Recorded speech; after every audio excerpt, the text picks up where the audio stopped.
How to fix Samsung Galaxy E7। Hang and restart problem.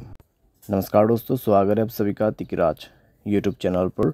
तो दोस्तों, आज की इस वीडियो पर मैं आपको बताऊंगा कि कैसे आप जो है अपने सैमसंग के डिवाइस पर हैंग और रीस्टार्ट प्रॉब्लम सॉल्व कैसे कर सकते हैं। यहाँ पे दोस्तों क्या होता है, जब हमारे डिवाइस ठीक है हैंग हो जाते हैं तो वो अपने आप रिस्टार्ट हो जाते हैं। ठीक है, इस तरीके का प्रॉब्लम है ये। तो अगर दोस्तों आपकी जो डिवाइस है ठीक है सैमसंग का, वो भी अगर हैंग हो जाते, हैंग होने के बाद अपने आप रिस्टार्ट भी हो जाते, तो ये किस तरीके का प्रॉब्लम है, ठीक है, और आपको कैसे ये प्रॉब्लम फिक्स करना होगा, आज के इस वीडियो पर मैं आपको सॉल्यूशन बताने वाला हूँ।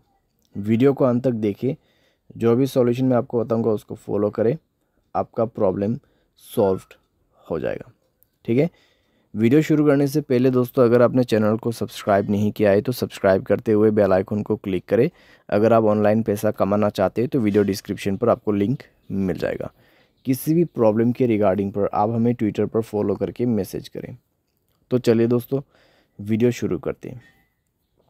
तो यहाँ पे दोस्तों जो हैंग एंड रिस्टार्ट प्रॉब्लम है, ठीक है, तो उसको फिक्स करने के लिए आपको सबसे पहले तो स्टोरेज में से क्लीन अप करना होगा। स्टोरेज को क्लीन कीजिए और मोबाइल पे कई सारे एप्लीकेशंस है तो उसको डिलीट कीजिए। ठीक है, बहुत बड़ा एप्लीकेशंस आप यूज़ करते हैं तो उसका डेटा को क्लियर करके यूज़ कीजिए, इससे आपका जो रैम है वो खाली होगा। ठीक है, और कोई भी दोस्तों एप्लीकेशन जो कि बैड एप्लीकेशंस होगा उनको भी डिलीट कर दीजिएगा। बैड एप्लीकेशन जैसे कि कोई अननोन वेबसाइट से इंस्टॉल किया हुआ एप्लीकेशन, ठीक है, तो उनको डिलीट कीजिए और अपने स्पेस को फ्री अप कीजिए। उसके बाद माय फाइल्स पे जाए और यहाँ पे भी दोस्तों स्टोरेज को फ्री अप कीजिएगा। ठीक है, जब स्टोरेज आपका 40 to 30% एम्प्टी हो जाएगा तब आप अपने मोबाइल सॉफ्टवेयर को अपडेट करेंगे। ठीक है, मोबाइल सॉफ्टवेयर को अपडेट करेंगे। मोबाइल सॉफ्टवेयर अपडेट होने के साथ ही साथ आपका प्रॉब्लम सॉल्व हो जाएगा।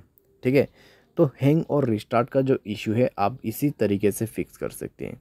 तो ये सॉल्यूशन को आप फॉलो करके देखिए, प्रॉब्लम सॉल्व हो जाना चाहिए। अगर सॉल्व हो जाता है तो अच्छी बात है, अगर इसके बाद भी प्रॉब्लम आते हैं तो आपको जाना है general management, reset and then factory data reset. ठीक है, फैक्ट्री डेटा रीसेट पे जाके आपको डायरेक्टली मोबाइल रीसेट कर देना है। जैसे रीसेट करोगे आपका प्रॉब्लम सॉल्व हो जाएगा।